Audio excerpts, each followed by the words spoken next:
હવે આગળ વાત કરીએ તો અંબાજીમાં રાષ્ટ્રીય મહિલા આર્ચરી સ્પર્ધાની શરૂઆત, દેશને નવા હીરા મળશે।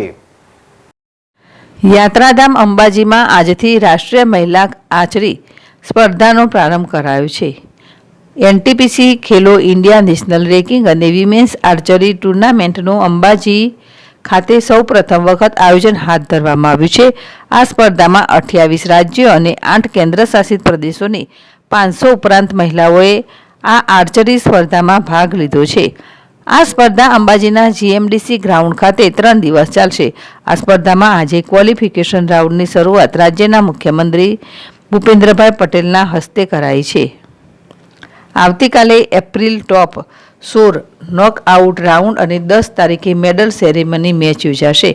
મહત્વની બાબત એ છે કે આર્ચરી ક્ષેત્રે દેશ વિદેશમાં પોતાનું નામ રોશન કરવા સાથે દેશનું નામ ઊંચું કરવા માટે સ્પર્ધામાં ખેલાડીઓ ભાગ લેતા હોય છે। તેમાં ગુજરાત ગ્રામ્ય પોલીસમાંથી એકમાત્ર મહિલા સુજીબેન રાઠવાએ ભાગ લીધો છે અને પોતે મેડલ જીતવાની અપેક્ષા વ્યક્ત કરી છે। આ ટુર્નામેન્ટમાં પેરા ખેલાડી જે બંને હાથે હેન્ડીક્રાફ્ટ છે અને હાથ વગર જ જેમને ઇન્ટરનેશનલ અને ઓલિમ્પિકમાં મેડલ પ્રાપ્ત કર્યો છે તેઓ જમ્મુ કાશ્મીરની મહિલા આર્ચરી શીતલ દેવી આ ટુર્નામેન્ટની આકર્ષણ બની હતી।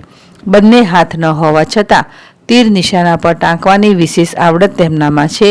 આખી સ્પર્ધા ગુજરાતને સ્પોર્ટ્સ હબ બનાવવા મહત્વપૂર્ણ ભૂમિકા ભજવશે અને સ્પોર્ટ્સ ઓથોરિટી ગુજરાત અને આર્ચરી એસોસિએશન ઓફ ઇન્ડિયાના સહયોગથી આ સમગ્ર ઇવેન્ટનું આયોજન હાથ ધરવામાં આવ્યું છે। बिल्कुल, हमारे जैसे लोगों को तो बहुत मुश्किल होता है करने को, बट जो सीख गया तो उसको मुश्किल नहीं होता है। बाकियों को भी मैं यही कहना चाहती हूँ कि वो भी मेहनत करे, मेहनत से ही सब कुछ होता है।